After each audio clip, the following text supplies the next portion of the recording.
وہ اپنی جیب سے فون نکالتا، کسی کا نمبر ڈائل کرتا، باہر نکلا تھا اور اس کے پیچھے کاظم بھی وہیں سے باہر نکلا تھا اور ان کے جاتے ہی مہمان آپس میں چیمیں گوئیاں کرنے لگے تھے، جبکہ سکندر صاحب نے دل سے دعا کی تھی کہ معتصم ہنا تک نہ پہنچ پائے، کو پتہ چلنے سے پہلے ہی وہ اس ملک سے چلی جائے، ورنہ دلاور کو کیا منہ دکھاتے۔ جبکہ عائشہ اندر امیرہ کے ساتھ موجود تھی، اس میں اتنی برداشت نہیں تھی کہ وہ یہ سب کچھ دیکھ سکے، آنکھوں سے اپنی محبت کو کسی اور کا ہوتا دیکھتی۔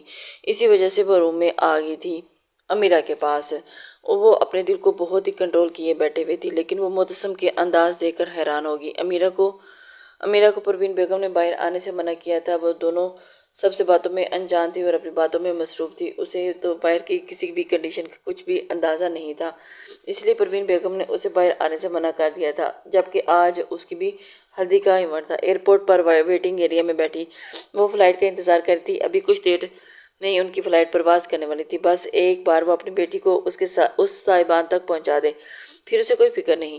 ہنا کے بالوں کو سلاتے ہوئے سوچوں میں ڈوبی ہوئی تھی کہ ایک دم سے ایئرپورٹ میں افراتفری مچی تھی۔ حبیبہ نے آس پاس دیکھا، جہاں 10 سے 15 گارڈز آگے پیچھے منڈلا رہے تھے، بلیک سوٹ بوٹ میں لوگوں کو ایئرپورٹ سے باہر نکال رہے تھے۔ ہنا جو حبیبہ بیگم کے سینے سے لگی آنکھیں بند کیے ہوئے تھی لوگوں کے شور شرابے سے، اس نے آنکھیں کھول کر لوگوں کو دیکھنا شروع کر دیا تھا، جانب دیکھا اور اپنی ماں کی جانب دیکھا، اور ان دونوں کو اس بات کی تو سمجھ نہیں لگ رہی تھی کہ آخر کیا ہو گیا ایئرپورٹ کے اندر ایک دم سے اتنا شور کیسے، ماما یہاں کیا ہو رہا ہے، اور یہ لوگ کون ہیں؟ حبیبہ کو خود کچھ سمجھ آتی تو وہ اسے کچھ بتاتی، سب کو کہاں لے کر جا رہے ہیں اسے تو خود نہیں پتا تھا۔ ہنا نے حیرانگی سے پوچھا تھا، بیٹا مجھے تو نہیں پتا یہ کیا ہو رہا ہے۔ حیرانگی تو انہیں اس بات سے ہو رہی تھی کہ پولیس بھی ان کا ساتھ دے رہی تھی اور لوگوں کو باہر نکال رہی تھی۔ پتا نہیں بیٹا کیا ہو رہا ہے، آؤ میرے ساتھ۔ اس نے جب ہنا کا ہاتھ تھاما اپنی جگہ سے اٹھی اور پھر اسے لیے باہر کی جانب بڑھی تھی کہ اچانک سب لوگوں کو باہر نکالا جا رہا تھا سوائے ان دونوں کے۔ ان کی طرف کوئی بھی نہیں آ رہا تھا کہ کوئی گارڈ، پولیس یا سیکیورٹی والا بھی ابھی تک ان کے قریب نہیں آیا تھا اور نہ ہی کسی نے ان کی جانب آنکھ اٹھا کر بھی دیکھا تھا۔ سب سے زیادہ حیرت کا صدمہ تو انہیں تبھی لگا تھا جسے سمجھنے سے وہ قاصر تھی، انہیں اندازہ نہیں ہو پا رہا تھا۔ ایئرپورٹ کے بیچوں بیچ وہ کھڑی سب کو پریشانی سے دیکھ رہی تھی کہ ان کی نظر ایئرپورٹ کے انٹرنس ڈور میں داخل ہوتے معتصم خان پر گئی تھی، جو وہی نکاح والا سوٹ پہنے ہوئے تھا، جبکہ بال اب ماتھے پر بے ترتیبی سے بکھرے ہوئے تھے۔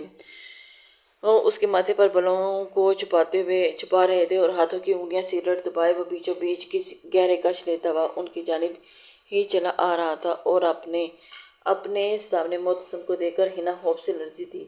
جلدی سے وہ اپنی ماں کے پیچھے چھپنے کی سینے سے لگی ان کے پناہوں میں چھپا رہی تھی، جبکہ دور سے ہی اس کی جھلک دیکھ کر ہنا تو اندر سے ہی دب کر رہ گئی تھی۔ وہ دور سے ہی اس کو دیکھ کے پریشان ہو چکی تھی۔ معصوم حرکتیں دیکھتے ہوئے معتصم خان کے جامنی لب مسکراہٹ میں ڈھلکے تھے۔ اسے اپنے محبوب کی محبت ڈھیروں کے مجمع میں بھی نظر آ جاتی ہے اور اس کی معصومیت تو اس پر جان بھی نچھاور۔ اب وہ اس معصوم ہرنی کو کون سمجھاتا؟ کیا وہ اس ببر شیر کی نظروں سے نہیں بچ سکتی؟ چھپ بھی نہیں سکتی اور نہ ہی بچ کے کہیں جا سکتی ہے۔ اس کو قدم بہ قدم پاس آتا دیکھ کر حبیبہ نے زور سے آنکھیں میچ لی تھی۔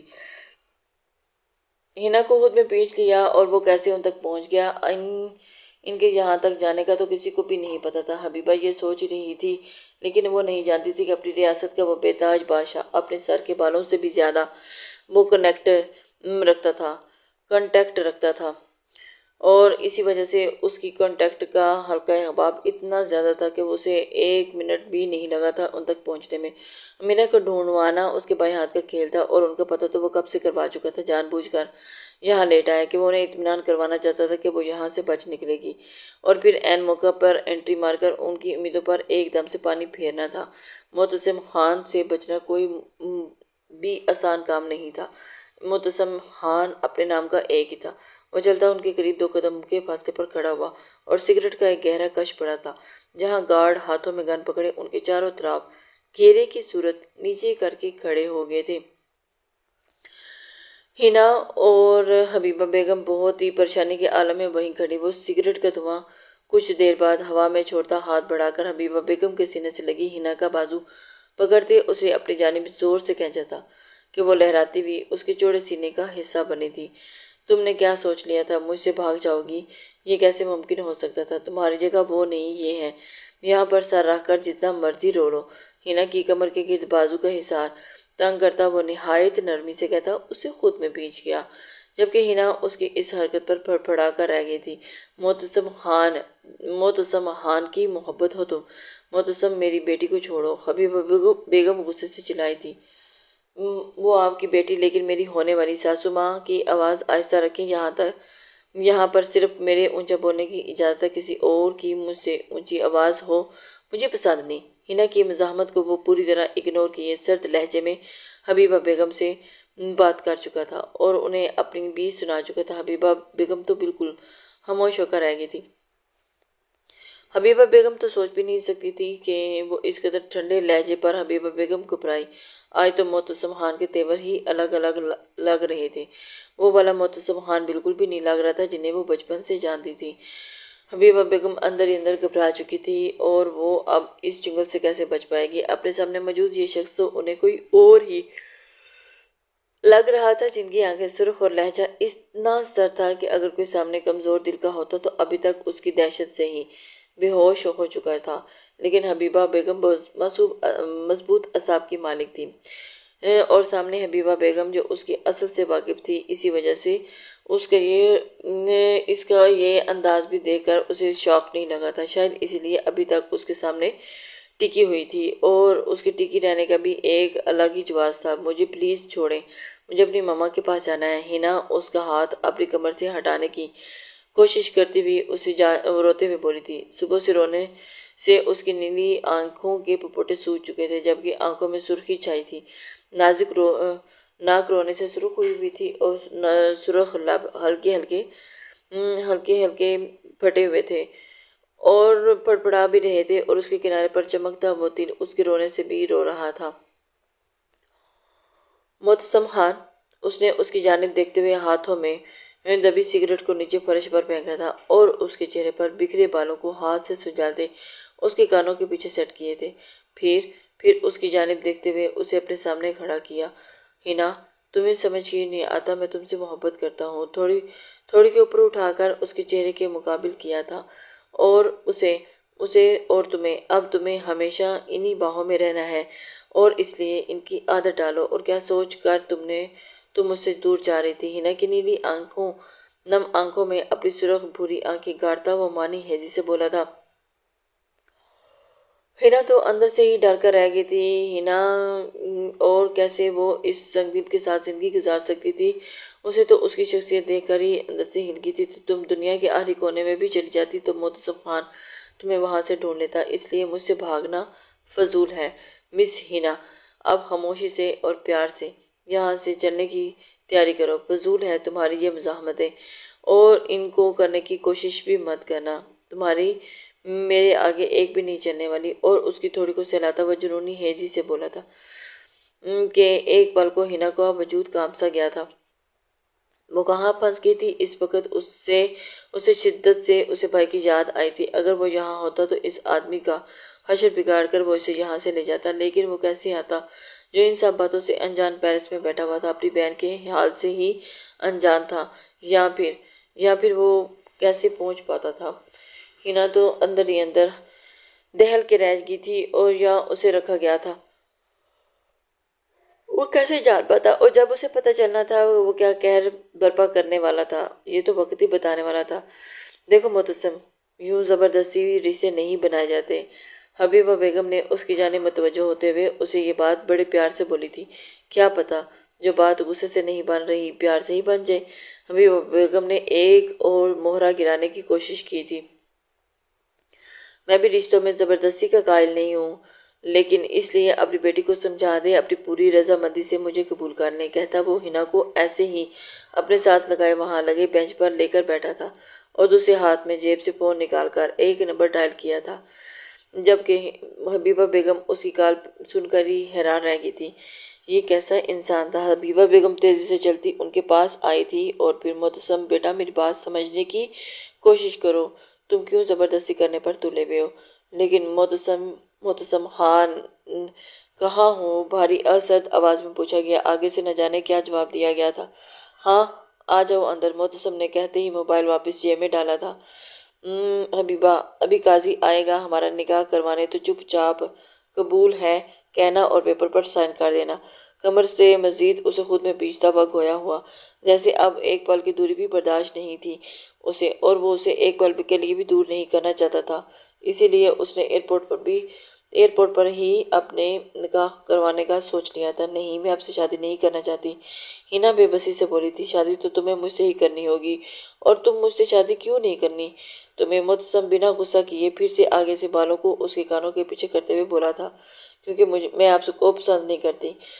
پتہ نہیں، بس مجھے آپ سے شادی نہیں کرنی۔ وہ بچوں کی طرح سے ایک ہی بات پر اٹکی ہوئی تھی، اور اسے اس بات سے اسے شادی نہیں کرنی تو نہیں کرنی۔ معتصم اس کے لیے ضدی لہجے میں مسکرایا تھا، لیکن مجھے اس بات کا پتہ تو چلے نا کہ آپ نے مجھ سے شادی کیوں نہیں کرنی۔ بنا ریزن کے میں تمہیں یہاں سے جانے نہیں دے سکتا۔ اگر مجھ سے شادی نہیں کرنی تو مجھے ریزن دو، اور ورنہ مجھ سے شادی کرو۔ لیکن مجھے نہیں کرنی شادی، ہینا شادی پر خاصا زور دے کر بول رہی تھی، اور آنسوؤں سے بھری نیلی آنکھوں سے بے بسی سے پاس کھڑی اپنی ماں کو دیکھا تھا، جیسے وہ کہنا چاہ رہی ہوں کہ مجھے بچا لیں ماما، پلیز مجھے بچا لیں۔ لیکن اس کی ماما بھی کیا کر سکتی تھی، اس نے تو بہت دعائیاں دی تھی۔ معتصم، کیوں ضد کر رہے ہو؟ دیکھو، وہ تم سے شادی نہیں کرنا چاہتی۔ حبیبہ بیگم نے بے بسی سے بے بس ہوئی تھی، تو آپ اسے سمجھائیں اور مجھ سے شادی کرنے کا بولیں۔ اگر یہ نہیں بھی شادی کرے گی، پھر بھی میں اسے میرے ساتھ ہی رہنا ہوگا، اور اب میں اسے دور نہیں رہ سکتا۔ معتصم خان ضد پہ آڑ چکا تھا۔ حلال طریقے سے نہیں تو حرام طریقے سے ہی میرے ساتھ رہنے پڑے گا، اب میرے ساتھ ہی۔ آپ تو بڑی ہیں نا، آپ کو زیادہ پتہ ہے بیسٹ طریقہ کون سا ہے، اپنی بیٹی کو بھی سمجھائیں۔ معتصم صاف گوئی سے بولا، جبکہ انٹرنس سے کاظم خان اپنے جاہو جلال سے اندر انٹر ہوا تھا اور بلیک ٹیکسٹوڈ پہنے ہوئے نقص سا تیار ہوا۔ وہ شاہانہ چال چلتا ہوا اس کی جانب بڑھا تھا، جبکہ اس کی دائیں جانب قاضی تھا اور بائیں جانب شجاعت خان تھے، اور ان کے بالکل ساتھ جواد تھا۔ اس نے گواہوں کے طور پر بھی ان کو بلا لیا تھا۔ شجاعت صاحب تو بیٹے کی حرکت پر تپے ہوئے تھے، انہیں تو اس بات کا اندازہ ہی نہیں تھا کہ معتصم خان اس حد تک آگے جا سکتا ہے۔ وہ چاروں چلتے اس کے پاس آئے تو کاظم نے جواد کو اشارہ کیا تو جواد نے جلدی سے شاپنگ بیگ سے سرخ نیٹ کا دوپٹہ نکال کر حبیبہ بیگم کی جانب بڑھایا تھا، جسے حبیبہ بیگم نے بنا توقف کے تھام لیا اور جلدی سے ہینا کے سر پر اڑا دیا۔ معتصم ابھی تک اسے اپنے ساتھ لگائے بیٹھا تھا، اور وہ کسی صورت اسے الگ نہیں کرنا چاہتا تھا۔ بس بیٹا قاضی جیسا کہیں ویسا کرنا میری بچی۔ حبیبہ نے اس کے سر پر پیار کیا اور اس کے ساتھ بیٹھ گئی۔ ہینا نے اپنی ماں کے سینے لگنا چاہا تو معتصم اس کا ارادہ سمجھتا اس کی کمر پر گرفت اور مزید کرتا ہوا اسے اپنی باہوں میں پینچ گیا تھا، جبکہ شجاعت صاحب نے بیٹے کے سر عام بے شرمی کا مظاہرے پر اپنی مٹھیاں بھینچ لی تھی۔ وہ تو شرم سے نک سے ہوئے جا رہے تھے، انہیں اندازہ نہیں تھا کہ بیٹے کی اس طرح کی بے باکیاں دیکھ کر وہ بھی حیران تھے۔ بھائی، تیرا کزن تو تجھ سے بھی اوپر کی چیز لگتا ہے۔ جواد کی زبان پر کھجلی ہوئی تو اس نے کاظم کے کان میں سرگوشی کی تھی، اور بہت اوپر کی چیز ہونے کے ساتھ ساتھ کانوں کا بھی بہت تیز ہے، تمہاری بات سن کر تمہیں اوپر بھی پہنچا سکتا ہے۔ کاظم کی پینٹ کی پاکٹ میں ہاتھ ڈالتا ہوا سنجیدہ سے بولا تو جواد گلا کھنگارتا ہوا چپ کر کے کھڑا ہو گیا تھا۔ وہ دونوں آپس میں سرگوشی نما آواز میں باتیں کر رہے تھے۔ مولوی صاحب نے نکاح پڑھوانا شروع کیا، اور روتی ہوئی نکاح نامے پر سائن کرتی ہینا کچھ ہی دیر میں ہینا دلاور خان سے ہینا معتصم خان بن گئی تھی۔ اپنا آپ ایک سر پھرے انسان کے نام کر چکی تھی، اور سائن کرنے کے بعد اسے مزید رونا آ رہا تھا۔ اس وقت اسے اپنی ماں کا کندھا چاہیے تھا، لیکن وہ ظالم بنا اسے ہلنے بھی نہیں دے رہا تھا۔ پہلی بار ایسا دیکھنے کو ملا تھا کہ ایک لڑکی کا نکاح ایئرپورٹ کے اوپر ہی ہوا تھا۔ ہینا سے پوچھنے کے بعد قاضی نے معتصم سے پوچھا تھا۔ نکاح نامے پر سائن لیے تھے۔ سب کے سائن کرنے کے بعد قاضی نے ان دونوں کو مبارکباد دیتا کھڑا ہوا اور قاضی کو باہر تک چھوڑنے گیا تھا۔ معتصم خان اب مکمل طور پر کامیاب ہو چکا تھا اور ہینا کو اپنے ساتھ لگاتا کھڑا ہوا۔ جب شجاعت خان آگے بڑھتے اسے سینے سے لگا گئے تھے۔ یہی وہ وقت تھا جب ہینا کی کمر اس کی گرپ سے ہلکی ہوئی تھی، اور وہ سیکنڈ میں اس کی گرپ سے نکلتی حبیبہ بیگم کے سینے سے لگی تھی، اور یہی بات معتصم خان کو تیش دلا گئی تھی۔ وہ نہیں چاہتا تھا کہ اب اس کے علاوہ کسی اور کی باہوں میں جائے۔ مبارک ہو، آخرکار تم نے اپنی ضد پوری کر ہی لی۔ شجاعت صاحب تنزیہ گویا ہوئے اور پیچھے ہو کر کھڑے ہو گئے۔ ضد نہیں، محبت ہے، پوری تو کرنی تھی۔ معتصم خان نے بھی بہت محبت سے اپنے باپ کو جواب دیا تھا، نہ چاہتے ہوئے بھی مسکرا دیا۔ اس کے بعد کاظم اس کے گلے سے لگا تھا۔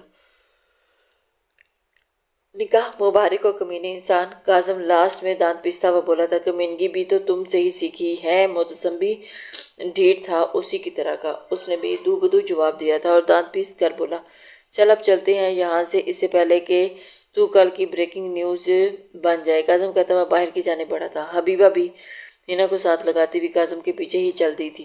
معتصم سر جھٹکتا ان کے پیچھے ہی بڑھا تھا۔ پانچوں ایک ساتھ ایئرپورٹ سے باہر نکلے تھے اور ان کے پیچھے معتصم کے گارڈ کی فوج بھی باہر نکلی تھی۔ معتصم خان اپنے اس فیصلے کو کارآمد کر کے واپس حویلی پہنچ چکا تھا۔ باہر نکلتے ہی ساتھ ہی اس نے حبیبہ بیگم کے حصار سے ہنا کو بازوں سے پکڑ کر اپنی جانب کھینچا تھا۔ آپ کاظم کے ساتھ گھر جائیں، ہنا میرے ساتھ آئے گی، معتصم کہتا ہوا اپنی گاڑی کی جانب بڑھا تھا، جبکہ شجاعت خان کب سے وہاں سے اپنی گاڑی لے کر چلے گئے تھے۔ ان کے پیچھے ہی ان کی گارڈز کی گاڑی کھڑی تھی۔ ہنا حبیبہ بیگم تو اس کی جانب دیکھتے رہ گئی، کتنا بے باک داماد ملا ہے۔ ماما مجھے آپ کے ساتھ جانا ہے۔ ہنا اپنے بازو معتصم کی گرفت سے چھڑوانے کی کوشش کرتی اونچی آواز میں روتی ہوئی بولی تھی۔ ہنا کو بچوں کی طرح روتا دیکھ کر کاظم کو معتصم پر ہنسی آئی تھی، کیا سوچ کر اس نے اس بچی سے محبت ہوئی تھی، وہ تو سمجھنے سے ہی قاصر تھا۔ جتنا مرضی ہوا رو لینا، لیکن ابھی فی الحال تمہیں اس وقت میرے ساتھ ہی یہ جو جتن ماں کے لیے کر رہی ہو نا، میرے لیے کرو گی تو مجھے زیادہ اچھا لگے گا۔ معتصم نے اسے گاڑی کی فرنٹ سیٹ پر بٹھاتے ہوئے کہا اور خود جلدی سے ڈرائیونگ سیٹ پر آ کر بیٹھا اور گاڑی لاک کر دی تھی۔ ہنا تو سمجھنے سے قاصر تھی۔ حبیبہ بے بسی سے مجبور اور لاچار کھڑی اپنی بیٹی کو بس چیخیں ہی سنتی رہی تھی۔ معتصم کی گاڑی جاتے ہی حبیبہ بیگم کاظم کے ساتھ بیٹھ گئی تھی اور ان کی گاڑی میں ان کے پیچھے نکلی تھی۔ وہ دونوں گاڑیاں آگے پیچھے نکلی تھی اور پیچھے سے گارڈز کی گاڑی بھی تھی، پوری ایک فوج تھی۔ گاڑی میں ہنا ہلکی ہلکی ہچکیاں گونج رہی تھی کہ معتصم نے یکدم گاڑی سڑک کے ایک سائڈ پر کھڑی کی اور ہنا کی جانب جھک کر اس کی کمر میں ہاتھ ڈالتے اسے اٹھا کر اپنی گود میں بٹھایا تھا کہ ہنا اس اچانک افتاد پر بوکھلا گئی۔ خود کو اس کی گود میں دیکھتی شرم سے سرخ ہوتی ہوئی اس کی گود سے اٹھنے لگی کہ معتصم اس کی کمر پر انگلیاں زور سے پیوست کرتا ہوا اسے اپنی گود میں پینچ گیا تھا اور اسے پیار سے اس کی رعنائیوں کو دیکھنے لگا تھا۔ اب بس بھی کر دو، بچوں کی طرح رونا چھوڑ بھی دو، جو ہونا تھا ہو گیا، رو کیوں رہی ہو؟ اس کا چہرہ اپنی جانب کرتا، چہرے سے بال کان کے پیچھے کرتا ہوا پیار سے بولا تھا، مجھے ماما کے پاس جانا ہے۔ ہنا ہچکی لیتی ہوئی بولی تھی، تو ماما کے پاس کیوں جانا ہے؟ آنکھوں سے بہتے ہوئے اس کے آنسو صاف کرتے ہوئے وہ اس کی سوجی ہوئی نیلی آنکھوں میں دیکھتا ہوا گویا ہوا تھا، کیونکہ وہ رو رو کر اس کی آنکھوں کا خشر بگاڑ دیا تھا۔ مجھے آپ کے ساتھ اچھا نہیں لگ رہا، نظریں جھکائے ناک اوپر کی جانب کھینچ کر سو کرتے ہوئے بولی تھی۔ معتصم کو بہت ہی کیوٹ لگی تھی۔ کیوں اچھا نہیں لگ رہا؟ کیوں؟ میرے سر پر کچھ سینگ لگے ہیں کیا؟ اور میرے ساتھ اچھا کیوں نہیں لگ رہا؟ اس نے اس کی جھکی پلکوں کو ہاتھوں کی انگلیوں سے چھوتے ہوئے اس کی نرماہٹ کو محسوس کیا تھا اور اس کی سرسراتی انگلیوں کا لمس اپنی آنکھوں پر محسوس کرتی بھی اسے آنکھیں زور سے مچی تھی، دھڑکنیں بری طرح سے منتشر ہوئی تھی، جبکہ ہنا نے آنکھیں بند کی تھی۔ پتہ نہیں، بتایا نہیں، میرے ساتھ کیوں نہیں اچھا لگتا؟ انگلیوں کو حرکت دیتا ہوا وہ اس کے گال تک آیا تھا اور اس کے روئی جیسے نرم و ملائم گال کو انگلیوں کی پوچھ سے سہلانے لگا تھا۔ اس کے وجود کی نرماہٹ سے اسے سکون ملنے لگا تھا، اپنے وجود میں سکون اترتا محسوس ہو رہا تھا اور وہ اس طرح کے سکون کی تلاش میں تھا، جبکہ اس کی برفتگیوں پر ہنا کا دل بری طرح ہلچل کر رہا تھا۔ پتہ نہیں، وہ کہتی پھر سے آنسو بہانے لگی تھی اور اس کے آنسو آنکھوں سے پھسلتے معتصم خان کے ہاتھ پر گرنے لگے تھے۔ معتصم خان بری طرح سے جھنجھلا کر رہ گیا تھا، آخر اس کی حالت کو اچھے سے سمجھتا تھا، پر اس بار اس کی غربت کی وجہ سے رو رہی تھی، لیکن وہ بھی کیا کرتا، وہ بھی اپنے دل کے ہاتھوں مجبور تھا۔ اس سے دوری تو اس کے لیے اب سخان روح تھا۔ وہ تو اپنی سانسیں اس کے وجود میں اتارتا اس کی سانسوں کو پی جانا چاہتا تھا اور اس کی روح میں سما جانا چاہتا تھا۔ تم جانتی تو ہو نا تم سے نکاح کیوں کیا ہے؟ لبوں سے اس کی گالوں پر لبوں کا لمس پاتے ہی وہ جی جان سے لرزتی اس کی ویسٹ کوٹ کو سینے سے دونوں ہاتھوں میں مٹھیوں میں دبوچتی ہوئی نفی میں سر ہلا گئی تھی۔ وہ تو اس کی شدتوں سے بے واقف تھی، کیونکہ میں تم سے محبت کرتا ہوں۔ پیچھے ہوتا اس کی تھوڑی کو اپنے ہاتھ کی انگلی سے اوپر کی جانب اٹھاتا، اس کی چہرہ اپنے چہرے کے مقابل کرتا، اپنی سانسیں اس کے چہرے پر چھوڑتا ہوا بولا تھا۔ ہنا نے آنکھیں کھول کر اس کے چہرے کی جانب دیکھا، جس کی نظریں اس کے آدھ کھلے کانپتے ہونٹوں پر مرکوز تھیں۔ آپ آپ نے آپ نے مجھ سے زبردستی کیوں کی؟ کیوں؟ محبت کانپتی آواز میں وہ اٹکتی ہوئی بولی تھی۔ ہنا تو ابھی بھی کانپ کانپ کر اپنے الفاظ ادا کر رہی تھی۔ قسم لے لو، میں کسی سے بھی محبت نہیں کرنا چاہتا تھا، لیکن تمہیں دیکھ میرے دل نے بغاوت کر ڈالی اور پہلی نظر میں ہی تم سے محبت کر بیٹھا تھا۔ اس میں میرا کوئی قصور نہیں۔ مبتسم اسے کہتا ہوا اس کے سرخ ہونٹوں پر انگوٹھا پھیرتا اس کے نچلے لب پر جھکا اور اسے اپنے لب کے بیچ میں لیتا دبا گیا تھا۔ اب ان لبوں سے دوری اس کی جان پر بنی تھی۔ ہنا کی تو سانسیں ہی رک گئی تھی۔ ان لبوں کی نرماہٹ چھونے کے لیے اس نے کتنا انتظار کیا تھا۔ اپنے ہونٹوں کو اس کی شدت بھری گرفت میں پاتی اس نے اس کی ویسٹ کوٹ کو وہ گرفت اور مضبوط کی تھی اور اس کے نچلے لب کو شدت محسوس کرتا ہوا اپنی شدتیں اس پر لٹاتا ہوا زبان ہاتھ اس کی گردن کی جانب لے جاتا، اس کے بالوں میں الجھتا، ساتھ ساتھ اس کے بالوں کو نرمی سے سہلانے لگا تھا۔ نچلے لب سے ہی اوپر کو لب کو پکڑتے وہ اپنی شدتیں اب اس پر لوٹانے لگا تھا۔ ہنا کی سانسیں اس تھوڑے سے دورانیے میں ہی پھولنے لگی تھی۔ دیوانہ وار اس کے لبوں کو چومتا اپنی شدتیں بڑھانے لگا، اور جب لگتا کہ اب وہ سانس نہیں لے پائے گی تو اپنی سانسیں اس کے وجود میں اتارتا، ساتھ ساتھ اسے پرسکون کرنے کے لیے اس کے بال سہلانے لگتا، اور جیسے ہی اس کا سانس بحال ہوتا شدت سے اس کی سانسوں کو پینے لگتا۔ بار بار یہ عمل دہراتا، وہ اسے بالکل نڈھال کر چکا تھا۔ ہنا اس کی شدتوں کی تاب نہ جھیلتے اس کی ویسٹ کوٹ کو چھوڑتی، ہاتھ اس کے سینے پر رکھتی، اسے خود سے دور کرنے کی کوشش کرنے لگی تھی، لیکن وہ تو اس کے اندر ہی سمانے کی کوشش کرتا جا رہا تھا۔ اس کی مزاحمت پر مبتسم نے مزید اس کی کمر پر انگلیاں گاڑتے اسے اس کی جانب بھیجا۔ سانسیں دونوں کی پھول چکی تھیں، لیکن دوسرے کو اس کی پرواہ ہی نہیں تھی۔ وہ تو جیسے اس کی سانسوں کو پینے کا آج ارادہ کیے بیٹھا تھا۔ اس نے جگہ کبھی احساس نہیں کیا۔ ہنا کی آنکھوں سے آنسو متواتر سے بہنے لگے کہ اپنے چہرے پر نمی محسوس کرتے مبتسم نے اپنے لب اس کے لبوں سے جدا کیے اور اس کی آنکھوں میں دیکھا، جہاں بند آنکھوں سے آنسو بہہ رہے تھے اور اس کی شدتیں وہ برداشت کر رہی تھی۔ اس نے کوئی بھی زور نہیں لگایا، جبکہ ادھ کھلے لبوں سے وہ تیز تیز سانس لے رہی تھی۔ سگریٹ سے جان لیوا تو تمہاری سانسوں کی مہک ہے۔ نچلے لب کے کنارے پر بنے دل کو انگوٹھوں سے سراتے وہ جذبات سے چور لہجے میں سرگوشی کرتا، اپنی ناک ہنا کی ناک سے ہلکے رب کرتا، اپنی آنکھیں بند کیے سکون حاصل کرنے لگا تھا، جبکہ ہنا اپنی ہی ہوش میں نہیں تھی۔ ہنا اس شخص کی جان لیوا شدتوں سے اب بالکل نڈھال ہو چکی تھی۔ وقفے سے ہچکیاں لیتی وہ لرز رہی تھی، اور مبتسم تو اس کی اس حالت پر کمر پر موجود اس ظالم کا ہاتھ اس کے پیٹ پر رینگتا ہوا آہستہ آہستہ اس اوپر کی جانب سفر کر رہا تھا۔ جانتی ہو ان 4 گھنٹوں میں تمہاری یاد میں کتنی دفعہ میں نے کتنی سگریٹ پی ہے؟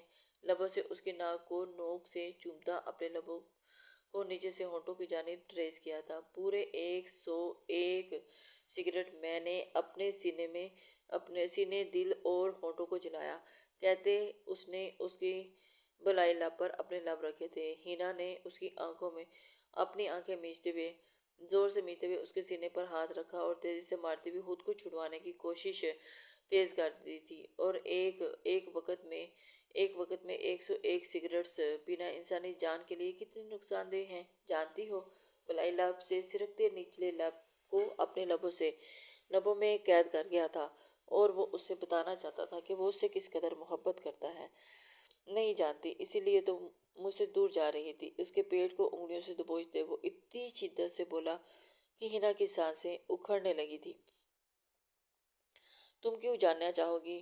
تمہیں کون سا مجھ سے محبت ہے؟ جتنا میں نے سگریٹ کا دھواں اپنے اندر اتارا ہے، اتنی ہی میں تمہاری سانسیں اپنے اندر اتارنا چاہتا ہوں، تاکہ میرے جلتے سینے میں ٹھنڈک پھوار بن کر برسے اور میری سینے کی جلن کو کم کریں۔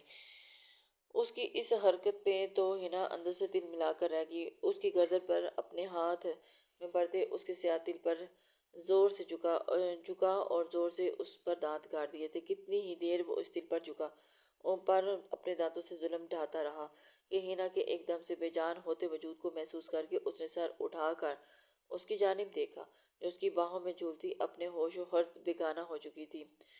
سینے پر ہاتھ جان بوجھ کر بے جان ہو کر اس کی گود میں ڈھلکے تھے اور معتصم خان اپنی بیگانیوں سے بے جان اس کی جانب دیکھنے لگا۔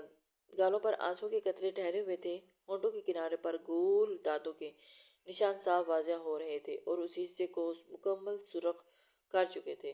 معتصم خان اس حسن کی مورت کو دیکھے جا رہا تھا۔ رونے سے اس کی چھوٹی سی ناک سرخ ہو چکی تھی۔ سراپائے قیامت بنی وہ اس کی گود میں اس کے اتنے نزدیک بے ہوش پڑی تھی۔ معتصم خان اپنی مسکراتے جھک کر اس کے دل کے مقام کو شدت سے چوما تھا اور اپنے دونوں ہاتھ اس کی کمر میں ڈالنے زور سے اسے اپنے سینے میں بھینچا تھا اور اس کے دور جانے کے خیال سے وہ ان 4 گھنٹوں میں کتنی بار مرا تھا صرف وہی جانتا تھا اور اس کی سانسیں رکنے کو تھی اور وہ اس کے خیال سے ہی مرنے والا تھا۔ نہ جانے کتنی ہی لمحے اسے اپنے سینے میں پیچھے گزر گئے تھے کہ فون کی رنگ ٹون پر وہ ہوش میں آیا اور ڈیش بورڈ پر پڑا اپنا موبائل اٹھا کر دیکھا جہاں کاظم خان کالنگ لکھا آ رہا تھا۔ اس نے کال بند کرتے موبائل ڈیش بورڈ پر رکھا اور وہ جانتا تھا کہ کاظم اسے کیوں فون کر رہا تھا لیکن ابھی فی الحال کسی سے بات کرنے کے موڈ میں نہیں تھا۔ ہینا کے بالوں کو اپنے لبوں سے چھوتا، اس کا سر اپنے سینے پر رکھتا ہوا، اس کی کمر پر رکھتا ہوا، اسے خود میں پیچھتا ہوا اس نے گاڑی سٹارٹ کی اور ایک ہاتھ سے ڈرائیو کرتا ہوا گاڑی گھر کے راستے پر ڈالی تھی کیونکہ وہ جانتا تھا کہ آگے سب خاندان والے اسی کا ہی انتظار کر رہے تھے اور وہ اپنی ہی دنیا کا اپنا ہی الگ سے شہزادہ تھا۔ گاڑی گھر کے پاؤچ میں کھڑی کرتا ہینا کے وجود کو اچھی طرح سے ریڈ نیٹ کے دوپٹے سے کور کرتا اسے گود میں اٹھائے گاڑی سے باہر نکالا اور کاظم کی پورشن کی جانب بڑھا تھا کیونکہ وہ جانتا تھا جہاں سب سے پہلے ہی حال میں اکٹھے ہوئے ان کا انتظار کر رہے تھے کہ معتصم کو ہینا کو گود میں اٹھائے اندر داخل ہوتا دیکھ سب اپنی جگہ کھڑے ہوئے تھے۔ سب کو ایک دم سے بہت بڑا شاک لگا تھا جبکہ حبیبہ بھاگتی ہوئی اپنی بیٹی کی جانب بڑھی تھی۔ کیا ہوا میری بیٹی کو؟ اپنی چاند سی بیٹی کا مرجھایا ہوا چہرہ دیکھ کر وہ روتے ہوئے بولی تھی۔ کچھ نہیں ہوا، بس بے ہوش ہوئی ہے، معتصم کہتا ہوا ان کی جانب بڑھا تھا اور پڑھتا تھا۔ ابھی تھوڑی دیر میں ہوش ہو جائے گی۔ وہ اسے لیے اپنے کمرے کی جانب بڑھا تھا، اسے احتیاط سے بیڈ پر لٹایا اور سب لڑکیاں اور خواتین معتصم کے پیچھے اس کے روم میں آئی تھی۔ کیا ہو گیا ہے آپ سب لوگوں کو؟ میں نے کہا نا کچھ نہیں ہوا اسے۔ معتصم بچی کو کیا ہوا اور یہ بے ہوش کیسے ہوئی؟ پروین بیگم بیڈ پر بنا ہینا کے پاس بیٹھتی اس کے بالوں کو سہلاتی ہوئی بولی جبکہ ہینا کی دوسری جانب اس کی ماں اپنی بچی کے چہرے کو چومتی ہوئی رو رہی تھی۔ نانو میں نے کہا کچھ بھی نہیں ہوا، بس تھوڑی سی ڈپریشن کی وجہ سے بے ہوش ہو گئی ہیں، بس سٹریس لینے کی وجہ سے بے ہوش ہوئی ہے، ابھی تھوڑی دیر تک ہوش میں آ جائے گی، آپ پریشان مت ہوں۔ معتصم نے بہت تسلی سے اپنی نانو کو جواب دیا تھا کیونکہ وہ جانتی تھی کہ ان کا نواسا اس قدر بے باک ہے۔ جب ہوش آ جائے تو ہلدی کی رسم کے لیے اسے تیار کر دیجیے گا۔ معتصم کہتا ایک نظر ہینا کو بے ہوش کے وجود پر ڈالتا کمرے سے باہر نکل گیا تھا۔ عائشہ نے چور نظروں سے اسے باہر جاتے دیکھا تھا۔ وہ تو سوچ بھی نہیں سکتی تھی کہ اس کی جگہ کوئی اور لے چکا ہے اور اس کی محبت اس سے دور جا چکی ہے۔ دل میں درد کی شدید ٹسیں اٹھی تھی۔ معتصم کے جانتے ہی امیرہ اور مانور بھی ہینا کی جانب لپکی تھی۔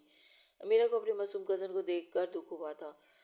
عائشہ بھی جلدی ان کے پاس آئی اور جھانک کر ہینا کو دیکھا جس کے لیے معتصم خان پاگل ہوا تھا۔ اوہ اچھا تو اس کے لیے پاگل ہو رہا تھا۔ عائشہ کی جیسے ہینا پر نظر پڑی تو وہ دیکھتی ہی رہ گئی۔ اسے تو وہ بہت ہی خوبصورت لگی تھی، سامنے لیٹی لڑکی حسن کی مورت تھی۔ اسے دیکھ عائشہ مسکرا گئی۔ اسے معتصم کا اس کے پیچھے پاگل ہونا بہت ہی اچھا لگا تھا اور پاگل ہونا جائز بھی لگا تھا۔ عائشہ دل میں ہی اس کے لیے تعریف کر رہی تھی۔ یہ نہیں تھا کہ وہ خوبصورت نہیں تھی، وہ اپنی جگہ بھی خوبصورت تھی لیکن سامنے لیٹی لڑکی کی آگے سے اپنی خوبصورتی پھیکی ہی لگی تھی، اس لیے اس نے دل میں اسے داد دی تھی کہ تم واقعی اسی کے لائق تھے۔ آنٹی میری بچی دیکھیں کیا حال ہو گیا ہے اس کا۔ حبیبہ روتی ہوئی ہینا کا ماتھا چومتی پروین بیگم سے بولی تو پروین بیگم بھی ہینا کو دیکھ افسردہ ہو گئی تھی۔ پریشان نہ ہو حبیبہ، سب ٹھیک ہو جائے گا، بس تھوڑا سا سٹریس لے چکی ہے۔ حوصلہ رکھو حبیبہ، بچی ٹھیک ہو جائے گی۔ پروین بیگم اسے بس دلاسا ہی دے سکی تھی، کیونکہ اس کے آگے تو اور وہ کچھ کر ہی نہیں سکتی تھی۔ اتنا کچھ ہو جانے کے بعد ان کے پاس اور الفاظ بھی نہیں تھے۔ معتصم، یہ کیا حرکت تھی؟ اسے باہر آتا دیکھ کر سکندر صاحب دبی دبی آواز میں گھرائے تھے۔ کیا حرکت تھی؟ میں بھولا تھا، میں بھی تب تک ہی شرافت دکھاؤں گا جب تک آپ سب شرافت میں میری بات مانیں گے۔ مجھے ایسا کرنے پر آپ نے مجبور کیا۔ معتصم سگریٹ سلگاتے ہوئے بولا تھا۔ سکندر صاحب اسی کی جانب دیکھ رہے تھے۔ اب میں اس کے والد کو کیا منہ دکھاؤں گا؟ وہ ہمارے گھر مہمان تھی، اس کی حفاظت کرنا ہماری ذمہ داری تھی۔ کیا بتاؤں گا کہ میں سکندر خان ہی اپنی ناتی کے ساتھ اس کا نکاح، اس کی بیٹی کی حفاظت نہ کر سکا؟ یہ تو آپ کی حرام پلاننگ تھی، اور اس میں میرا کیا قصور تھا؟ میں نے تو آپ کو کہا تھا کہ میں نے اس سے نکاح کرنا ہے، اور کوئی اچھا سا پلان بناتے تو شاید آپ اسے مجھ سے بچا پاتے۔ دھواں ہوا میں چھوڑتا ہوا بس سنجیدہ سا بولا تو کاظم کے اب اسے دیکھتے لام مسکرائے تھے۔ سکندر خان تو اس کی جانب دیکھ کر حق تک سا رہ گیا تھا۔ اسے اپنے ناتی کی اس قدر بے باکی پر حیرانگی ہو رہی تھی، اور وہ اپنے طرح اٹل فیصلے کرتا تھا، جبکہ شجاع صاحب بڑے آرام سے صوفے پر بیٹھے چائے پی رہے تھے۔ وہ تو اب افسوس کر کے تھک چکے تھے کہ انہیں ایسی اولاد پیدا کی کہ جو اتنی بے باک ہو سکتی ہے۔ تم بھی اس کے بھائی سے ناواقف ہو، اگر اسے پتہ چلا کہ اس کی بہن کے ساتھ یہاں کیا ہوا ہے تو وہ تباہی مچا دے گا۔ سکندر صاحب افسوس سے گویا ہوئے تھے۔ کوئی بات نہیں، اس کا بھائی بھی دیکھ لیں گے، اب کیوں پریشان ہوتے ہیں؟ اب تو صالح صاحب سے ملنا ہی پڑے گا، آنے دیں، اسے بھی واقف ہو جائیں گے اور وہ مجھ سے بھی واقف ہو جائے گا۔